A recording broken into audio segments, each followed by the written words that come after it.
Yo tout le monde, bienvenue sur ce troisième épisode du podcast In EOG Mind. Au programme, la rubrique des news de ces 2 dernières semaines. Ensuite, je vous expliquerai pourquoi vous devez lire le manga Bonne Sœur. Enfin, dans une dernière partie, on parlera des chapitres qui m'ont marqué le plus ces 2 dernières semaines. On perd pas plus de temps et on passe directement aux news de la semaine après ce générique.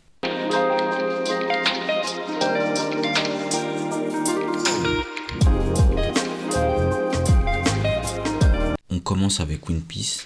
En effet, pour l'anniversaire du personnage de Luffy qui a eu lieu le 5 mai, Eiichiro Oda a publié une lettre où il a fait comprendre que malgré les rumeurs qui laissaient entendre que la série live de One Piece produite par Netflix sera disponible vers la fin de 2023, Oda a clairement expliqué que pour l'instant il n'est pas encore satisfait de la série et que comme il l'a expliqué dans cette lettre qu'il supervise le développement de la série avec le plus grand soin malgré son état de santé qui se détériore et que justement il a clairement expliqué que tant qu'il ne sera pas vraiment satisfait de ce qu'il voit, la série ne sortira pas.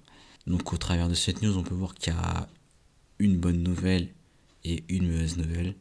La bonne nouvelle, c'est le fait que, contrairement à ce que pouvaient penser les sceptiques, Oda supervise clairement la série et qu'il est vraiment à la direction de cette dernière et qu'il va faire en sorte que cette série soit le plus possible proche du manga.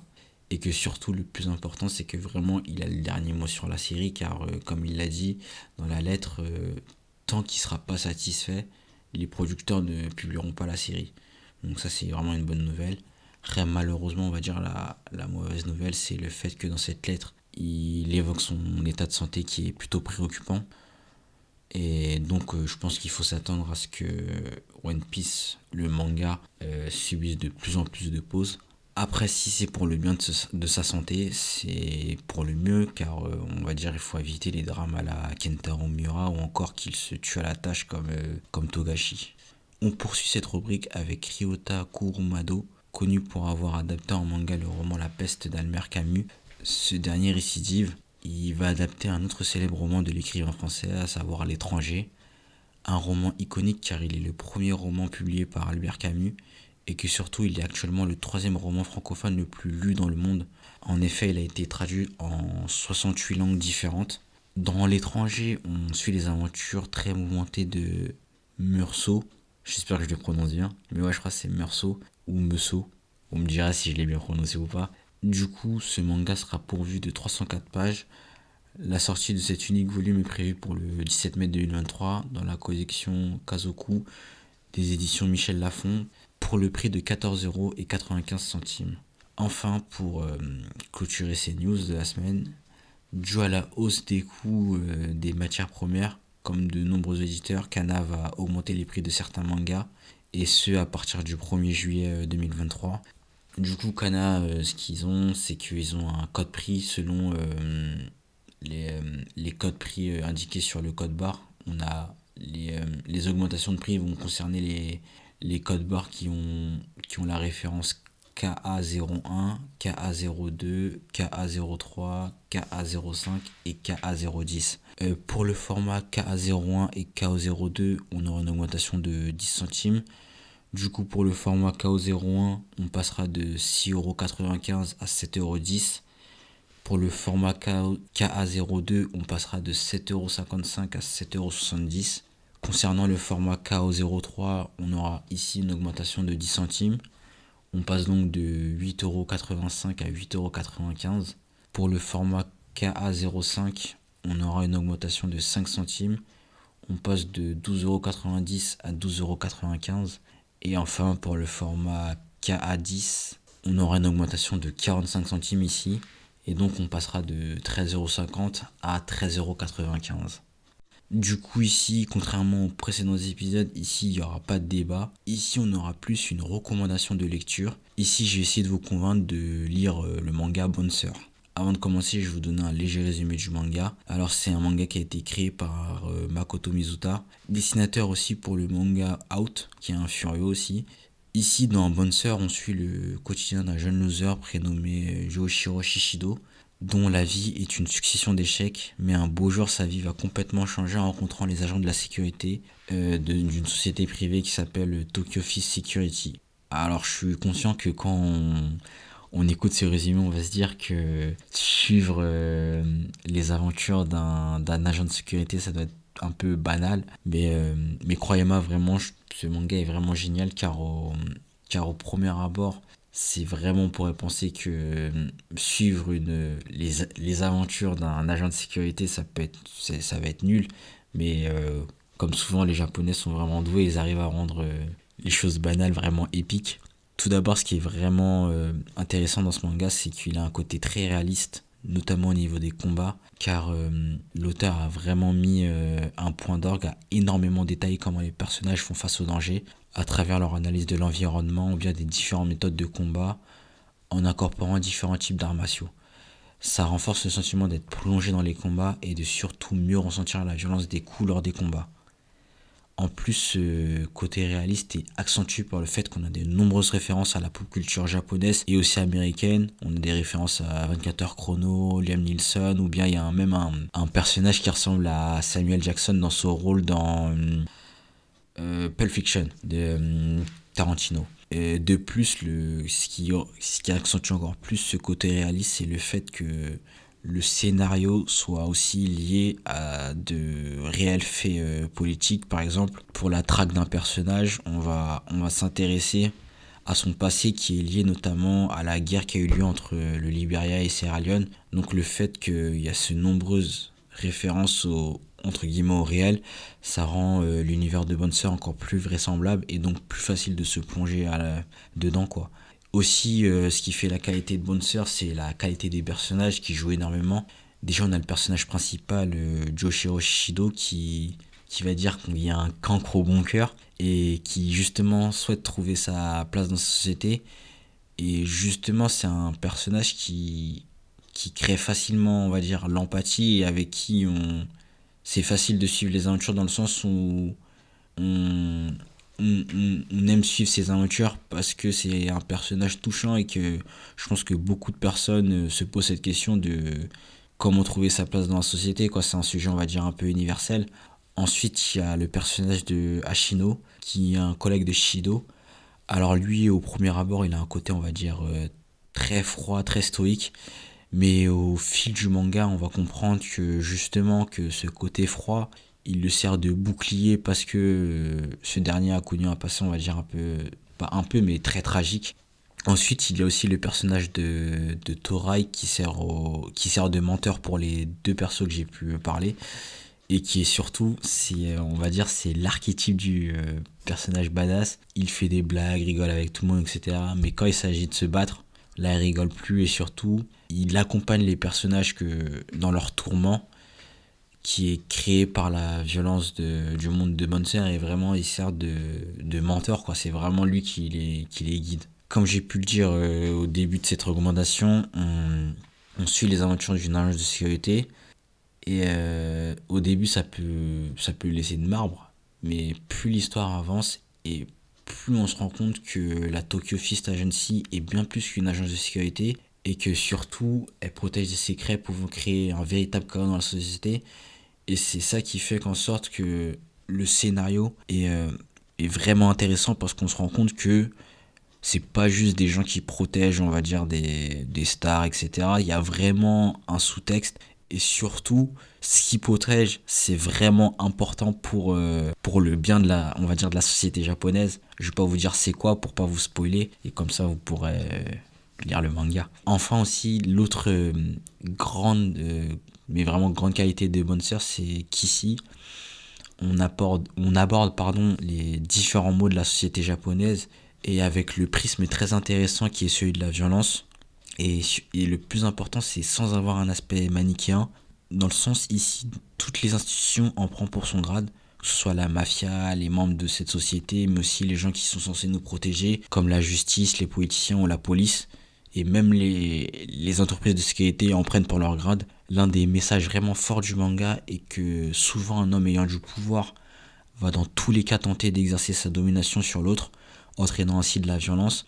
Et cette pensée, elle est parfaitement résumée dans un long monologue du narrateur dans le chapitre 32 du manga, que je vous invite vraiment fortement à lire, qui est vraiment très pertinent, je trouve. De plus, cette violence, elle est aussi est aussi graphique, car ici dans Bouncer, on voit explicitement l'impact des coups sur les personnages, à savoir on a des membres cassés, mâchoires cassées, dents pétées, et aussi je trouve il y a un grand travail de la part du mangaka sur le regard des persos, qui fait en sorte que chaque scène, il y a la violence est retranscrite et les émotions sont retranscrites à travers les yeux. Et justement, en plus, c'est encore plus troublant car dans Bouncer, vraiment, on assiste parfois à des scènes vraiment extrêmement violentes, que ce soit des meurtres ou bien des viols qui sont parfois très insoutenables. Et justement, c'est le regard des personnages qui va vraiment transmettre toutes ces émotions. Et je trouve l'auteur a vraiment fait un travail remarquable sur le regard des personnages. Et on sent toute leur peine et leur douleur quand on voit les actions. Du coup, je conseille vraiment fortement ce manga, quand même à un public qui est plutôt averti, parce que il y a quand même des scènes extrêmement violentes, mais ça devrait pas vous freiner, parce que c'est vraiment un très très bon manga qui se résume pas juste à sa violence, mais vraiment à comment il aborde cette violence et comment il explique que cette violence est omniprésente dans la société. Ce qui va être intéressant dans Monster, c'est de voir dans ce monde où la violence physique et psychologique est omniprésente due à la brutalité de la société, poussant ainsi les nombreux personnages dans leur retranchement. Ici, ce qui va être intéressant, c'est de voir si le personnage principal, va garder sa ligne directrice, ses valeurs qui le guident, ou bien au contraire, dû à cette violence, il va devoir franchir la ligne rouge et bien sombrer dans le chaos de cette société. Pour connaître la réponse à cette question, je vous invite à plonger dans ce manga fascinant qui est Bonne Sœur. Malheureusement, il n'est pas encore sorti en tome en France. Si je me trompe pas, je n'ai pas entendu parler. Et du coup, là, il est actuellement disponible en scan, en français bien sûr, sur Fresh Manga Team, qui est un site créé par les anciens membres de Scantrad. Donc, je vous invite à aller checker ça. Du coup, on passe maintenant à la rubrique les chapitres qui m'ont marqué le plus cette semaine. On va d'abord parler du chapitre 182 de One Punch Man.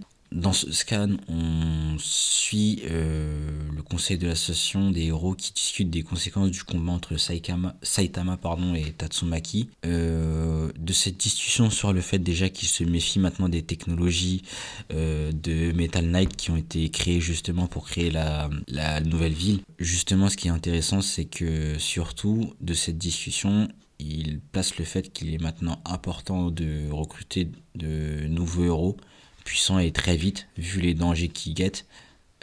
Aussi, ce qui est intéressant dans ce chapitre, c'est qu'on voit que les mots de Saitama semblent avoir touché Tatsumaki, dans le sens où cette dernière va accepter de faire une pub pour justement essayer de recruter des nouveaux super-héros, même si elle leur fait comprendre dans la pub que c'est vraiment une tâche ardue et qu'elle va montrer que s'ils sont pas capables d'être aussi puissants qu'elle, ça sert à rien qu'ils intègrent l'association des super-héros.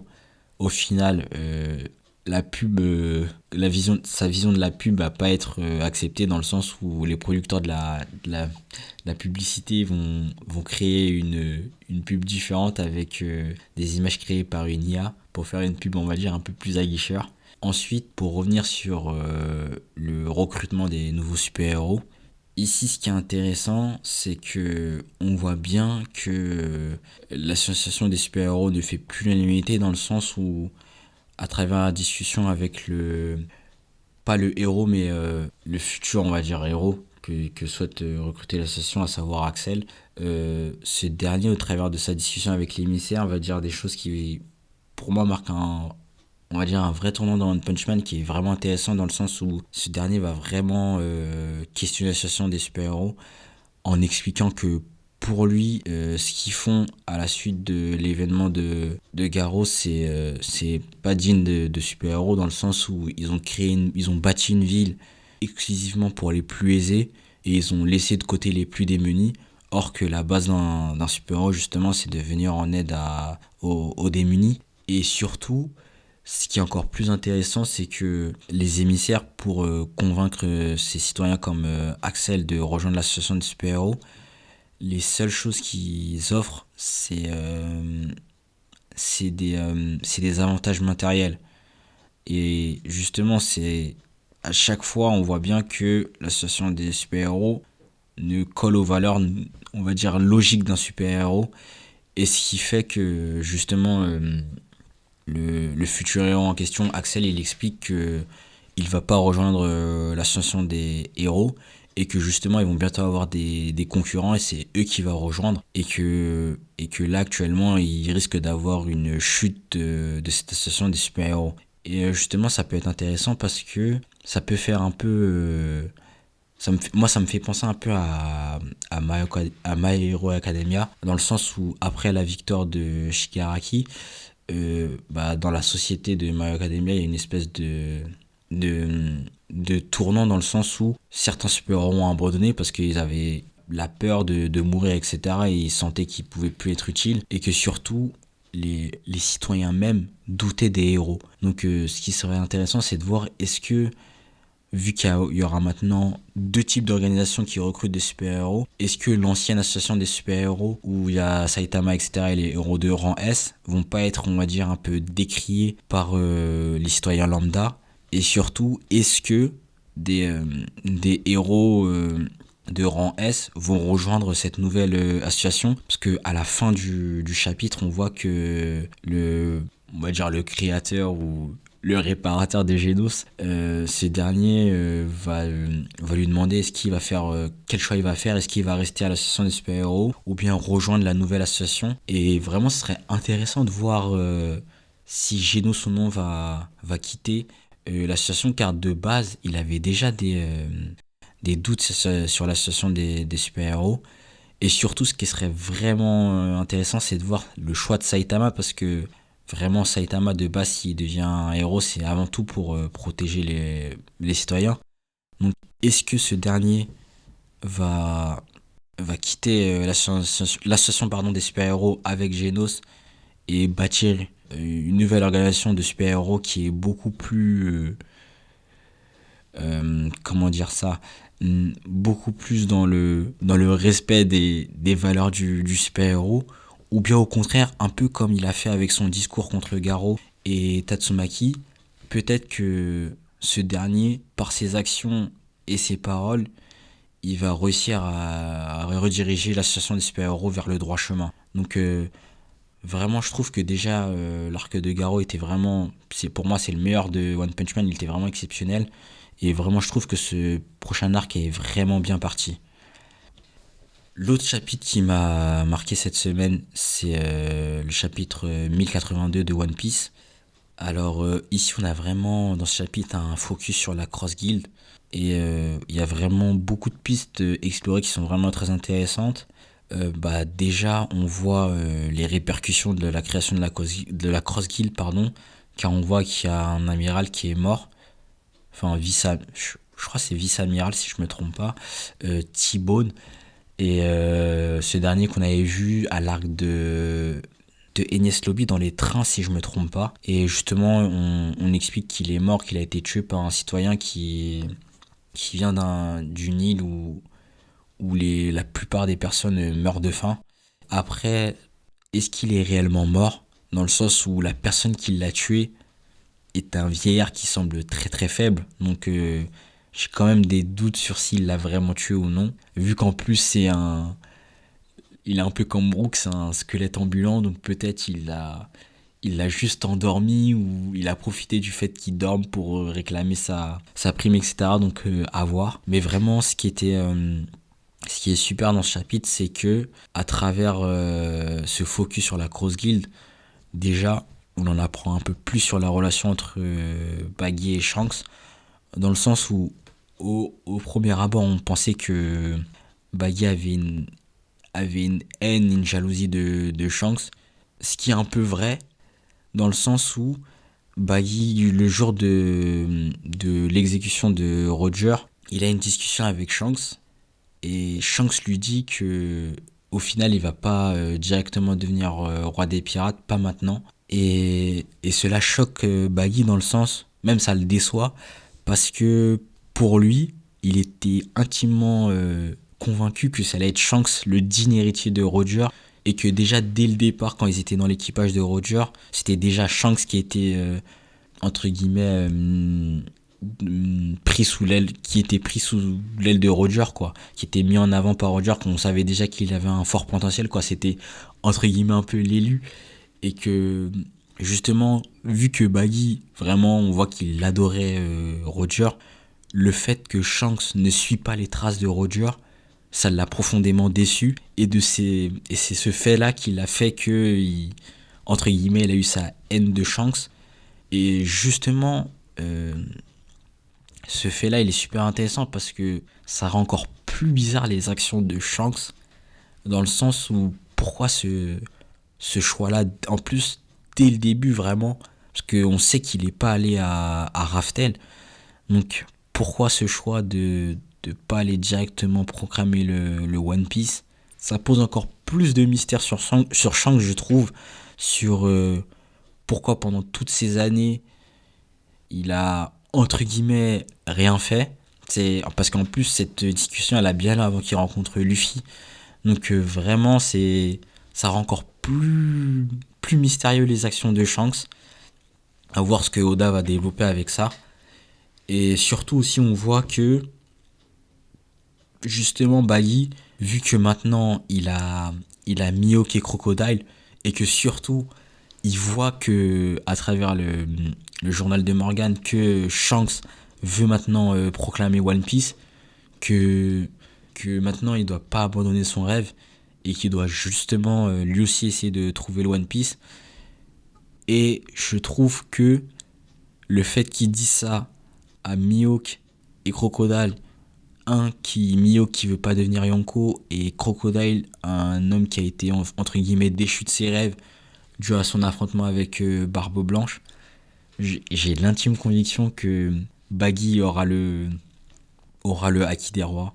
C'est sûr, j'en suis persuadé que Baggy il aura le Haki des rois, et que justement je pense que son discours, je pense que déjà il a été entendu par l'ensemble de la Cross Guild, mais que surtout je pense qu'il va faire résonance sur peut-être pas sur Mihawk, mais sur Crocodile. Je pense que ça va le titiller, que Crocodile va vouloir redevenir le roi des pirates. Après, est-ce que ce sera avec Baggy? Là est la question, parce que bon, Crocodile, je vois pas Crocodile sous les ordres de Baggy, à moins que vraiment Crocodile n'aura pas le Haki des rois. Bah après, ça veut rien dire, parce que même dans des gros équipages, il y a des personnages qui ont il y a plusieurs personnages qui ont le Haki des rois, quoi, comme dans l'équipage de Roger ou bien là l'équipage de Luffy. Donc vraiment à voir, mais ouais, pour moi Baggy, vraiment, je pense qu'il aura un rôle primordial dans la fan One Piece.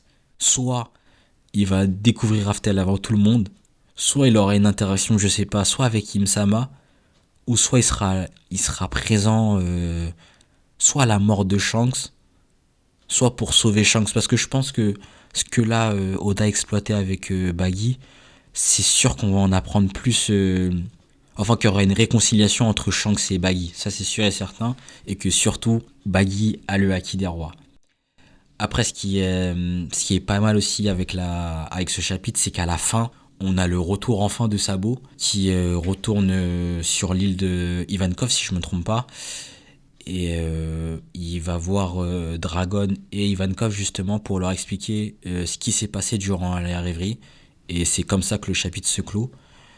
Donc à voir si Oda va laisser planer le suspense en nous faisant retourner directement à Egghead, ou bien on va directement enchaîner sur la suite, à savoir Sabo qui explique ce qui s'est passé à Marijoa, et notamment sur ce qui s'est passé avec le père de Vivi, Cobra, qui est mort, et que selon Morgan il a été tué par Sabo, mais bon on sait tous que c'est pas vrai. Donc à voir ce que Oda va faire. Pour moi je pense qu'il va retourner sur Egghead, après on va voir. Mais surtout ça va être vraiment intéressant de savoir ce qui s'est passé à Marijoa, surtout de savoir qui a tué Cobra, parce que je pense que pour moi ça peut être que le Gorosei, ou bien directement Im-sama qui a commandité le meurtre de Cobra, surtout quand on sait que le poneglyphe qui était à la Basta indiquait où se situait Pluton. Donc forcément, je pense que Cobra s'est fait tuer par soit le Gorosei, soit par le Gorosei indirectement par la main d'Im-sama, ou soit directement par la main de Im-sama. Du coup, c'est la fin de ce 3e épisode. J'espère que ce dernier vous a plu. N'hésitez pas à me faire des retours, que ce soit sur des commentaires sur YouTube ou bien en laissant un avis sur Spotify ou Apple Podcast. Du coup, moi je vous dis à dans 2 semaines. Peace.